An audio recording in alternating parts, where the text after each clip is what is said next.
Oke, sekarang kita bahas untuk review PTS bab 1 dan bab 2 ya. Ya, bab 1 itu ada reproduksi manusia, sedangkan untuk bab 2 itu ada tumbuhan dan hewan. Nah, jadi sebelum kita membahas tentang reproduksi, itu ada bahasan tentang pembelahan sel ya. Jadi pembelahan sel itu buat apa sih? Nah, gini, pas kalian masih bayi, tentu kalian tidak ingat. Pas bayi itu kalian ngapain aja, itu mesti nggak ingat ya, karena organ-organ kita tuh belum berfungsi. Dan yang jelas, yang namanya bayi itu ukurannya mesti kecil, ya kan? Dulu pas kalian bayi itu diangkat pakai satu tangan itu bisa, ya kan? Orang tua kalian mesti mampu. Nah, sekarang kalian udah SMP, udah kelas 3, udah gede, bisa nggak orang tua kalian itu ngangkat pakai satu tangan? Nggak. Nah, kan nggak bisa. Nah, ini apa yang terjadi? Ya, karena tubuh kalian semakin besar, ya. Nah, cara cara tubuh kalian membesar gimana? Nah, kan nggak mungkin kan tubuh kalian dipompa gitu kan sama orang tuanya kan nggak mungkin. Nanti isinya angin tok dong kalau pompa ya.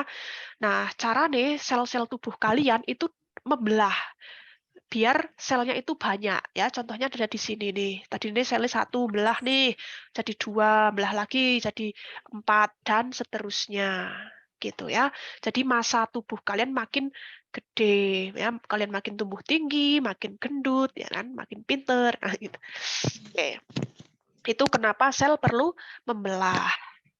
Dan yang namanya pembelahan itu ada 2 jenis ya, yaitu apa namanya? Pembelahan mitosis dan pembelahan meiosis. Oke. Sampai sini paham? Paham. Oke. Nah, ini ada yang bisa lihat tampilannya Bu Harum nggak? Bisa, Bu. Oke, sip. Nah, jadi yang pertama itu ada pembelahan mitosis dan yang kedua itu adalah pembelahan meiosis ya. Baik pembelahan mitosis maupun meiosis itu ada 4 tahap pembelahan. Oke. Kalau jenisnya ada 2, yaitu mitosis dan meiosis. Kita simpen dulu nih. Nah, tahap pembelahannya itu ada 4. Oke, perhatikan ini tampilannya Bu Harum ya. Ini udah tak nyalain videonya. Jadi 4 tahap pembelahan itu yang pertama adalah profase. Lihat tangannya Bu Harum. Profase itu kayak gini. Profase, ya. Terus metafase, anafase, telofase. Jadi tangannya itu apa sih tangannya? Tangannya itu adalah keadaan kromosom. Jadi kalau profase kan tangannya masih kayak gini ya. Itu artinya kromosomnya budet-budet. Anafase gimana anafase? Nah, kalau anafase itu sorry. Profase budet-budet, metafase itu di tengah ya. Makanya ini tampilan anafase kromosom itu udah di tengah. Kromosom itu yang ini ya, warna ungu. Terus anafase ke kutub masing-masing. Anafase, telofase udah jadi 2 sel. Coba kalau dari kalian ada yang mau apa namanya? Open video ya, videonya dinyalain. Coba sambil dipraktekin ya. Oke. Siapa nih mau mau unjuk gigi? Dharma, wis. Dharma mulai. Oke, Jal dipraktekin bareng-bareng ya. Ya mungkin kalian malu ya nggak apa-apa wis. Praktekin aja sendiri. Profase bundet-bundet tangannya. Jadi kromosomnya bundet nih. Lihat profase nih di PPT Bu Harum ini kan bundet. Profase, metafase di tengah, anafase di kutub, telofase udah jadi 2 sel. Oke? Tahapnya ada 4. Profase, metafase, anafase, telofase. Oke? Sampai sini paham?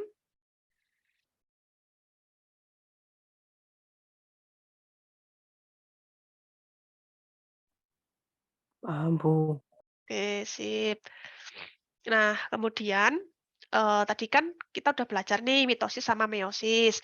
Nah, kalau pada meiosis itu pembelahannya terjadi 2 kali. Jadi ada profase 1, metafase 1. anafase 1, telofase 1, terus ulang lagi profase 2, metafase 2, anafase 2, telofase 2 kayak gitu. Nah, makanya karena pembelahannya 2 kali kayak gini, makanya anak meiosis itu ada 4 jumlahnya, sedangkan mitosis itu cuma 2 gitu. Terus sifat anak-ane kalau di meiosis itu N ya, 1N, kalau pada mitosis itu 2N. Ya, kenapa di meiosis itu cuma setengah-setengah? Ya karena belahnya sampai 2 kali. Terus fungsinya gimana? Nah, fungsinya kalau di mitosis itu untuk pertumbuhan. Kalau pada meiosis itu untuk perkembangan. Perkembangan menghasilkan apa? Menghasilkan sel kelamin. Apa aja tuh? Sel kelamin itu adalah ovum dan sperma. Jadi si ovum dan sperma nantinya kan akan jadi makhluk hidup baru nih, ya kan? Nah, itu untuk reproduksi. Makanya meiosis itu suka dikaitin dengan reproduksi gitu. Sampai sini paham? Paham, Bu. Oke, Paham. bagus. Gampang ya. Nah, Iya, yang paham, selanjutnya Bu. ini. Nih, besok 9A keluar nih ya. Spermatogenesis dan oogenesis. Nah, jadi gini. Prinsip dari spermatogenesis dan oogenesis itu adalah melibatkan meiosis. Kenapa? Karena ini adalah pembentukan sel kelamin. Nih, ini kan ada beberapa panah. Kalau panah kayak gini, ini panah-panah itu menunjukkan pembelahan. Pembelahan pertama itu namanya pembelahan mitosis. Kalau pembelahan kedua namanya meiosis 1. Pembelahan ketiga namanya meiosis 2. Nah, terus panah terakhir buat apa? Ini adalah pemolesan, ya, bukan pembelahan, tapi dipoles. Ya, jadi misalkan tadi ini apa namanya buluk gitu ya, terus di make up, ya di touch up gitu-gitu. Ya, jadi pematangan lah, jadi polesan doang, bukan pembelahan lagi. Jadi mitosis, meiosis 1, meiosis 2, terus pemolesan gitu ya. Nah, ini terjadi di keduanya, baik spermatogenesis maupun oogenesis. Namanya aja sperma, berarti ya bikin sperma. Kalau oogenesis berarti bikin ovo, endok ya, telur gitu. Nah, terus untuk nama-namanya gimana? Untuk nama-namanya, yang pertama, yang atas ini berakhiran dengan kata ium. Oke, kita tandain. Nih, belakangnya itu ium. Ini juga ium. Ingat, ium ini artinya tempat. Nah, si ium-ium itu bakal mitosis, ya kan? Nah, di sini juga mitosis. Setelah mitosis, itu jadi sel yang primer. Nah, bahasa Yunani sendiri sel itu sit. Nih, sit. Tapi sebenarnya tulisannya itu kayak gini. CYTE, site gitu ya. Nah, tapi di Indonesia jadinya sit gitu ya. Itu sel yang primer.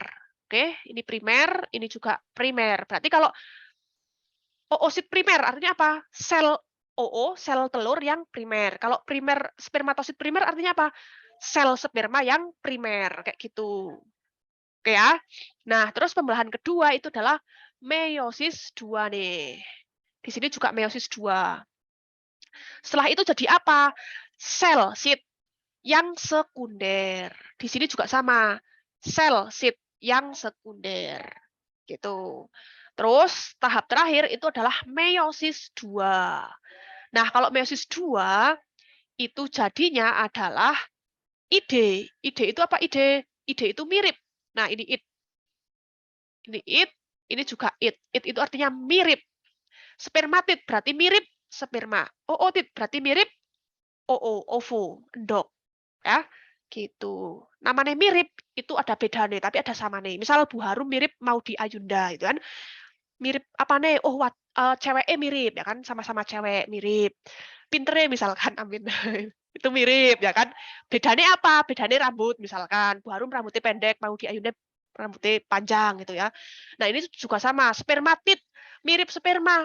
Miripnya apa? Oh, sama-sama punya kepala nih. Bedanya apa? Spermatid nggak punya ekor, kalau sperma yang beneran udah punya ekor. Nah, itu maksudnya it gitu ya. It mirip gitu. Nah, yang terakhir ini bukan pembelahan tapi kayak cuma pematangan doang ya. Ootit cuma mirip ovum atau endok, dipoles biar mirip ovum, akhirnya jadi ovum. Spermatit belum mirip sperma, ayo dipoles, jadilah sperma. Nah, kayak gitu. Paham? Paham. Bu. Nah, sip. Ya, ini warning ya untuk 9A ini besok keluar. Nggak Ya. perlu diapalin, oke? Diamati polanya. Ya. Oke. Yang harus kalian amati ini pembelahan mitosis, meiosis 1, meiosis 2, terus pemolesan. Nah, namanya gimana namanya? Nah, namanya ium, sit primer, sit sekunder, id atau mirip, terus jadi. Nah, kayak gitu doang. Simple, gampang. Easy. Nah, easy ya. Nah, terus selanjutnya ini ada struktur dan fungsi reproduksi pada manusia. Nah, sekali lagi ya, ini tidaklah apalan, oke? Bisa diamati polanya. Kalau ada yang bilang biologi itu gampang tinggal baca, wah mbahmu ya, biologi itu nggak cuma membaca, tetapi memahami pola ya. Lihat, ini ada organ reproduksi laki-laki ya. Namanya organ reproduksi laki-laki itu ada bagian yang menonjol nih, yaitu si penis. Nah, sebentar, kita mulai dari pabrik awalnya dulu, yaitu si testis. Nah, namanya testis ya, sebenarnya itu tuh isinya adalah saluran atau pipa yang tipis tapi panjang. Nah, karena panjang ini, tempatnya tapi sedikit. Nah, makanya ngeruwel-ngeruwel nih. Ngeruwel-ngeruwel, jadilah bentuk bulat.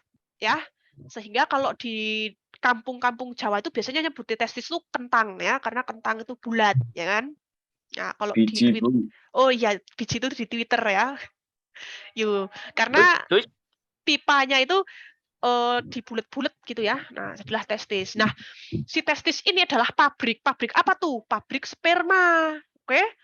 Nah, di pabrik, namanya pabrik, itu kan memproduksi sesuatu hal kan. Nah, misalkan pabrik Tesa nih, Tesa ini pabrik tisu. Nah, setelah jadi, nah nggak langsung dijual, tapi disimpan dulu dong di gudang, ya kan?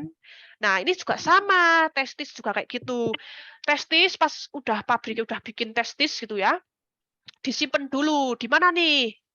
Ini nih, siapa tuh? Epididymis ya. Jadi epididymis itu seperti gudangnya ya. Gudang. Testis itu pabriknya, epididymis itu gudang. Nah, setelah numpuk di gudang itu kan mau disalurin ya. Nah, saluran sperma itu namanya adalah ini nih. Nih. Namanya adalah vas deferens. Nah, kalian lihat di sini baik-baik ya. Vas deferens ini sampai sini sayangnya ya, ketemuan nih jalannya. Tak bedain aja warnanya jadi hijau. Oke. Nah, sampai sini itu udah beda. Kenapa? Nah, si vas deferens itu harus berbagi jalan dengan ini nih. Nih, ini apa sih kandung kemih?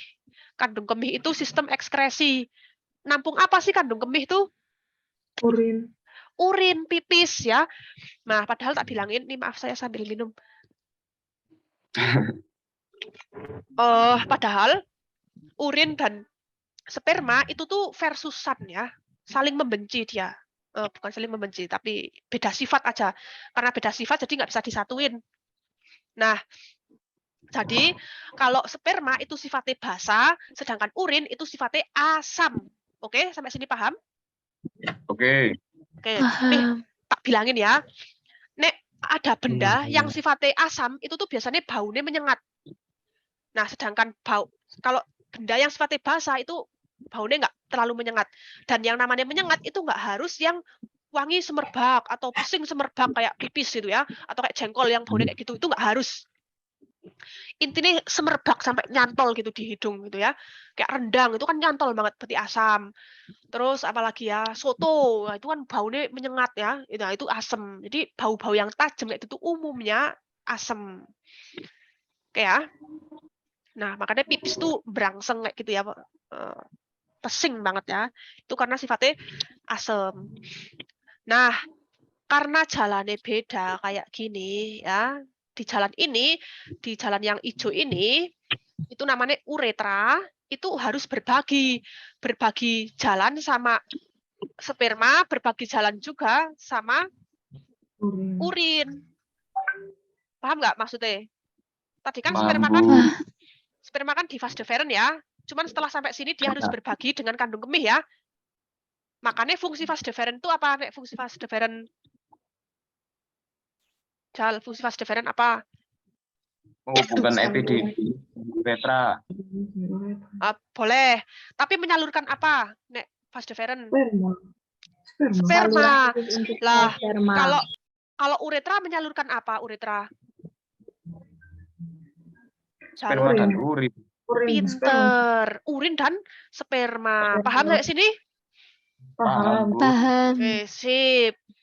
Nah, tapi masalahnya adalah sperma dan urin kan sifatnya beda jauh. Nah, makanya jalannya ini harus dibersihin, ya. Kenapa? Misalnya ya, kamu pol bencinya sama seseorang ya. Saking bencinya, nek misal sebut saja namanya Mawar gitu ya, kamu benci sama Mawar. Nah, saking bencinya misalkan Mawar itu lewat lab IPA gitu ya. Wah, kamu saking bencinya setelah lab IPA itu dilewati oleh Mawar, kamu pel dibersihin gitu ya. Karena nggak mau kamu sisa-sisa sepatu Mawar itu saking benci. Ya, itu sama. Sperma benci banget sama urin. Makanya setelah urin lewat, nanti dibersihin dulu buat sperma lewat. Ngerti nggak maksudnya Ibu Harum? Ngerti. Nah, yang bersihin siapa? Nah, di sini ada 2 kelenjar nih, yaitu kelenjar prostat yang biasanya jadi penyakit bapak-bapak dan kelenjar koper. Ingat nih, kelenjar prostat itu tuh yang gede nih, nih. Kalau koper yang kecil. Kalau kalian pernah nih dengar bapak-bapak, wah kayak bapak kayak lara apa ya? Prostat. Nah, maksudnya lara prostat itu maksudnya sakit prostat itu gimana sih? Jadi gini, prostat itu tuh prostatnya gede, membengkak gitu ya. Nah, padahal di bawah prostat ini ada saluran apa nih? Bawahi prostat. Uretra. Nah, bayangin nih, prostatnya menggede, membesar ya. Prostatnya membesar, akhirnya mengegencat si uretra. Bisa pipis nggak? Enggak. Enggak, makanya orang-orang yang prostat itu susah pipis, Bos. Ya, makanya harus dibantu. Ya, makanya ini buat pengingat. Prostat itu yang gede, kalau koper itu yang kecil nih di sini, koper. Ya, kalau yang nonton One Piece, koper itu kan kecil ya kan. Lumayan sih Tapi bisa kabar. jadi gede, Bu. Oh iya, Deng. Itu ibaratnya nggak pakai kekuatan itu ya. Nggak pakai rumble ball. Ya, koper itu kan kecil ya, makanya koper kecil nih.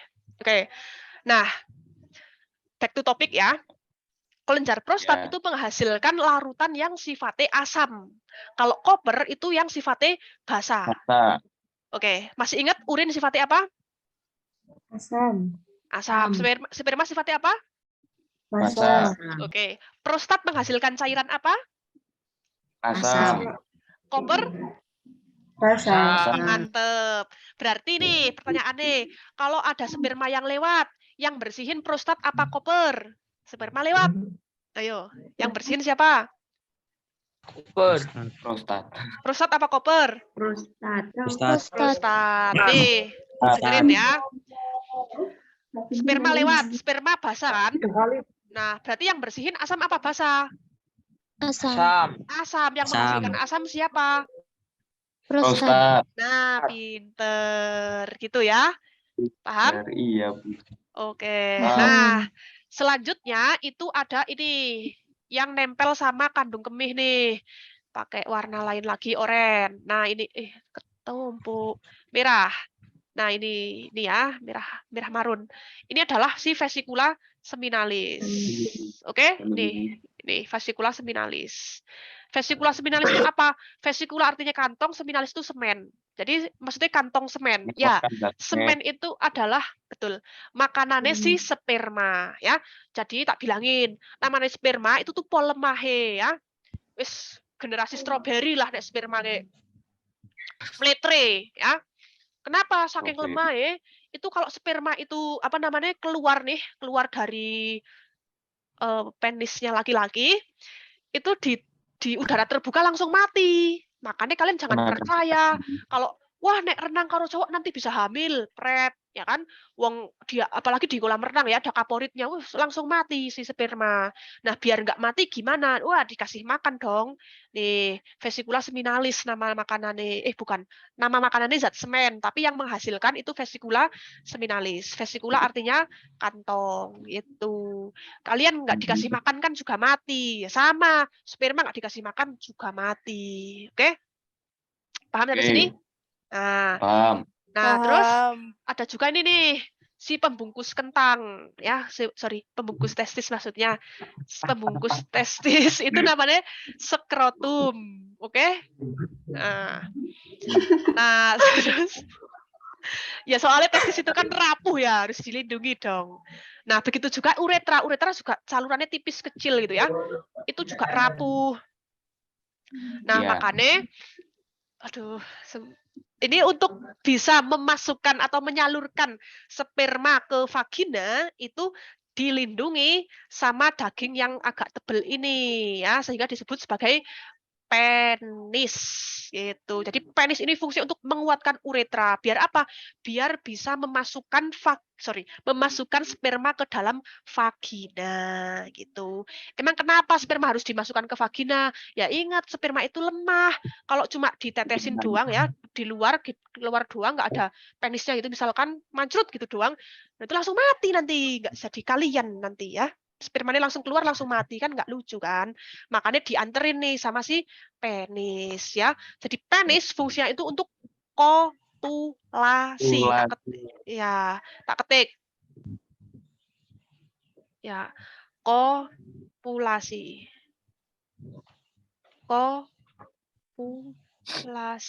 Nah, kopulasi itu menyalurkan sperma ke vagina.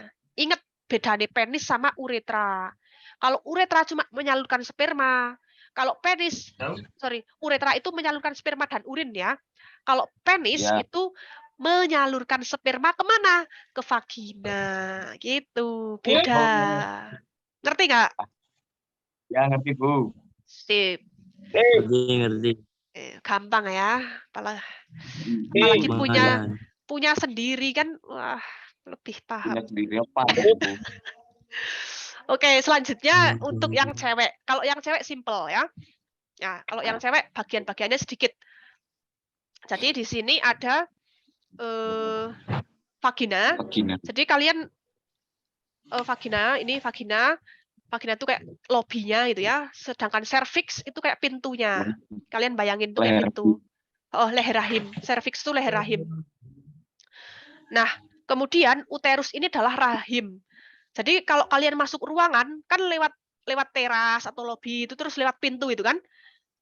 Nah, terus masuk ke ruangan kan. Nah, ruangannya itu adalah uterus atau rahim.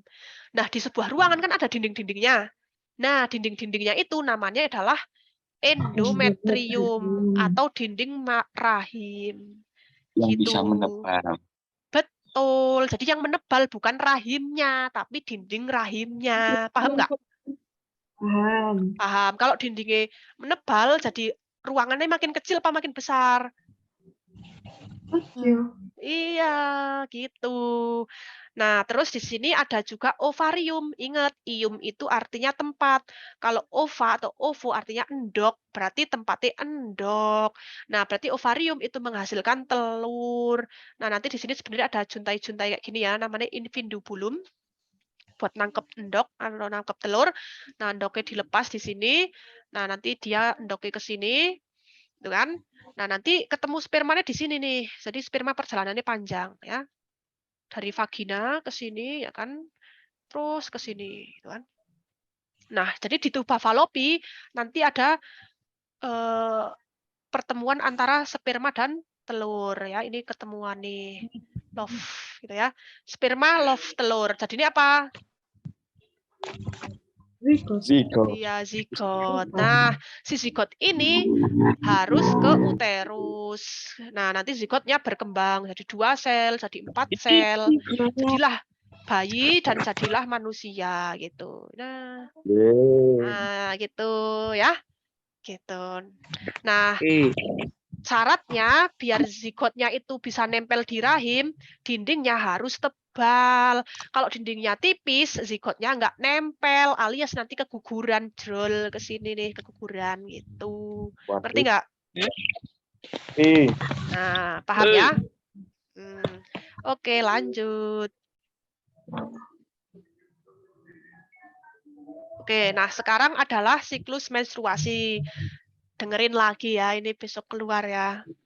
Pasti keluar ini, banyak keluar ini. Nah, jadi gini. Pertama, hormon pada menstruasi itu ada ini, ada 4. FSH, estrogen, LH, dan progesteron.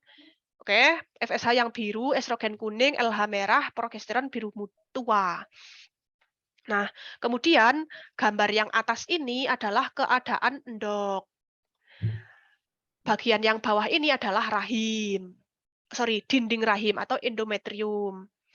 Nah, kemudian nih ada kata-kata folikel. Folikel itu apa? Folikel adalah makanannya si endok. Kalau tadi makanannya sperma apa? Semen. Kalau makanannya endok itu adalah folikel ya. Nah, yang perlu kalian tahu, FSH itu singkatan. F itu follicle, S itu stimulating, H itu hormon. Loh ya, dari sini ya. Berarti FSH itu adalah follicle stimulating hormone atau hormon yang menstimulasi adanya follicle.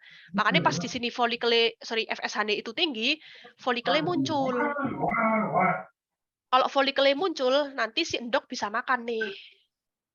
Nah, kalau endok makan gimana? Kan mateng nih. Mateng. Nah, nanti ovulasi. Ovulasi itu apa sih? Ovulasi itu adalah pengeluaran endok. Hah?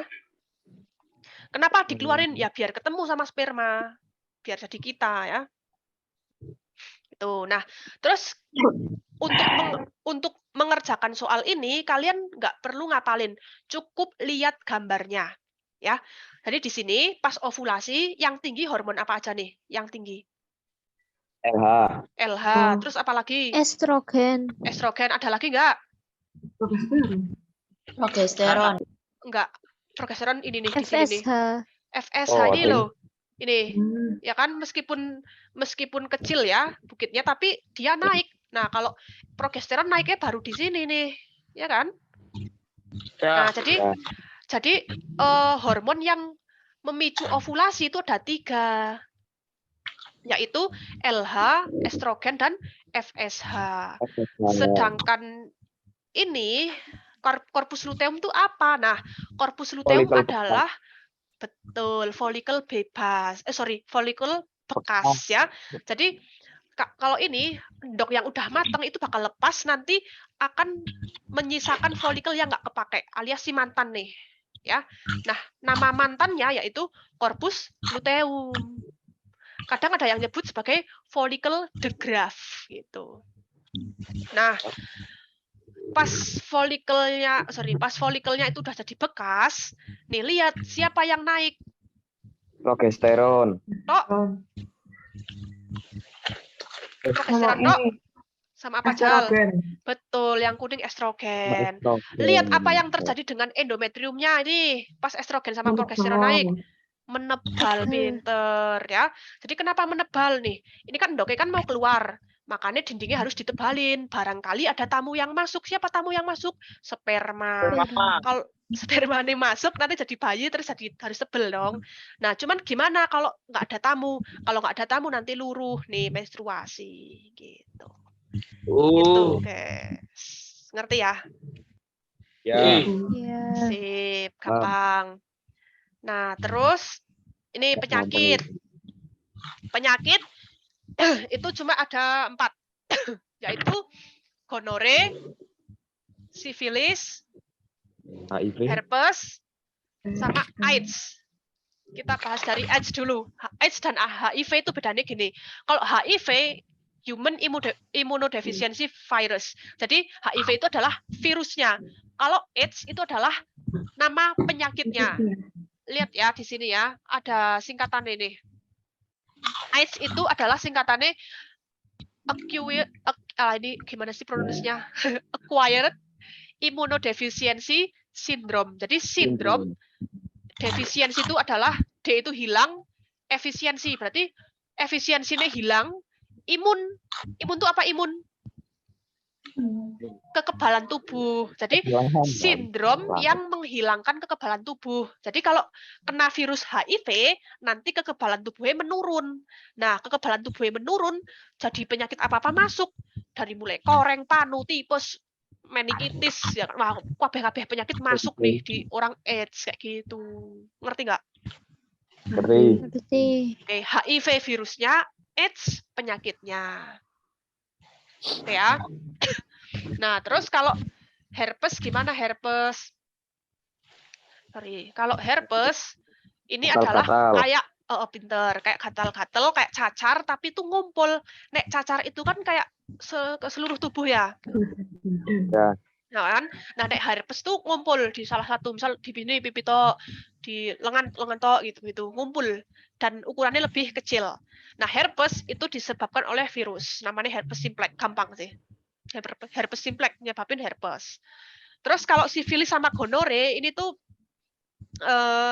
penyakitnya tuh secara kasat mata tuh kayak mirip banget ya, sifilis sama gonore. Nah, ini biasanya anak-anak pada ngeri nih. Tak dengar ini aja. Sifilis dan gonore itu juga penyakit yang gatal-gatal tapi pada kelamin. Jadi baik sifilis maupun gonore itu tuh bakal menghasilkan ruam. Ruam tuh kayak alergi gitu ya, tapi di di alat kelamin. Dan kalau misal gatal udah parah nanti bakal kayak cacar tapi di alat kelamin. Kalau lebih parah lagi, cacarnya itu bakal nyebar ke tubuh yang lain, ke wajah, ke tangan atau yang lain gitu. Jadi bayangin alat kelamin orang yang kena sifilis maupun gonore itu ada nanahe. Wah. Tuh, jadi panas gatel gitu ya. Nah, terus bedanya apa? Bedanya itu penyebabnya. Kalau sifilis itu nama bakterinya Treponema pallidum ya. Kalau gonore itu Neisseria gonore ya. Ini kalau soalnya ABC enak banget. Kalau ada kata-kata gonore berarti ya gonore gitu ya. Kalau nggak ada kata-kata gonore berarti sifilis gitu ya. Sedangkan herpes sama herpes sama AIDS itu penyebabnya adalah si virus. Gitu. Mudeng? Sip. Nah, ini mohon maaf sekali lagi karena ini akun Zoom-nya bukan pro ya. Ini kita